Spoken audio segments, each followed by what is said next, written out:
وہ ہیں ذوق سے کیا سبحان اللہ حضور کی آواز سے پیار کرنے والے ہیں حضور کے اصحاب سے پیار کرنے والے ہیں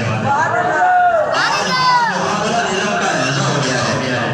وہ معاذ اللہ حضور کے ستاروں حضور کے اصحاب کے بارے میں زبان دراز کرتے ہیں حضور کی آن اور حضور کا پیار ہی جس کے دل میں ہے اس کا ہی بیڑا پار ہے سبحان اللہ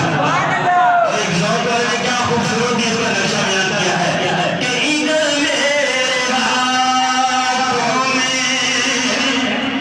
آل محمد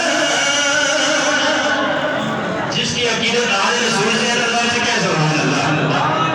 ادھر میرے ہاتھوں میں آل محمد ادھر میرے ہاتھوں میں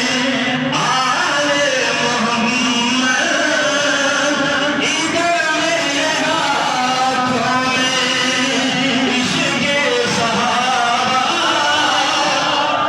نہ یہ ہاتھ خالی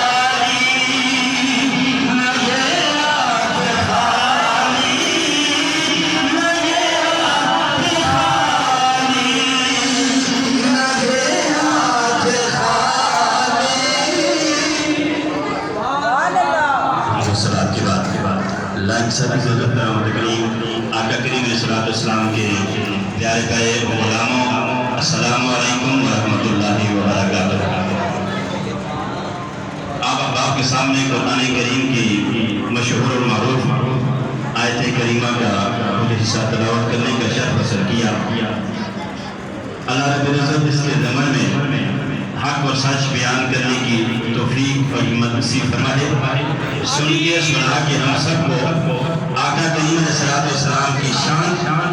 سمجھنے کی اور اس پہ عمل پیرا ہونے کی توفیق نصیب فرمائے اللہ کسی وقار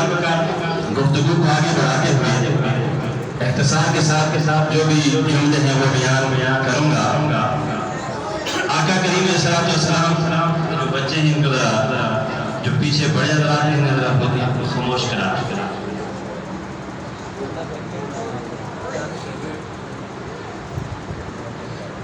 میرے مصطفیٰ کریم علیہ السلام کا فرمان آقا کریم علیہ السلام کی حدیث مبارکہ سماعت فرمائے میرے آقا کریم علیہ السلام نے فرمایا کہ میری امت میں اگر کوئی شخص یہ چاہتا ہے کہ اللہ تعالیٰ اس کے انعام و اکرام کی بارش فرمائے تو اسے چاہیے کہ وہ کثرت کے ساتھ اللہ کا شکر ادا کرے میرے آقا کریم علیہ السلام کا دوسرا فرمان حدیث پاک ہے سرکار کا فرمان اللہ توجہ کرنا آقا کریم علیہ السلام کا دوسرا فرمان ہے کریم آقا علیہ السلام نے فرمایا کہ میرے صحابہ تم میں سے سب سے زیادہ دولت مند کون ہے صحابہ کہتے ہیں یا رسول اللہ کا یا حبیب اللہ ہم میں سیدنا عثمان غنی اور حضرت عبد الرحمن بن عوف یہ سب سے دولت مند ہے میرے آقا کریم علیہ السلام نے فرمایا اے میرے صحابہ میں بتاؤں کون ہے دولت مند آقا کریم نے فرمایا کہ اے میرے صحابہ وہ دولت مند ہے کہ جس کو اللہ تعالیٰ نے دل دیا ہو اور وہ دل اللہ کا ذکر کر رہا ہو اور جس کو اللہ تعالیٰ نے زبان دی ہو وہ زبان اللہ کا شکر ادا کر رہی ہے امام حاکم نے مستدرک میں یہ روایت بتائی ہے مولا علی اس کو روایت کرتے ہیں مولا علی فرماتے ہیں کہ میں کریم آقا علیہ السلام کو فرماتے ہوئے سنا ہے کہ سرکار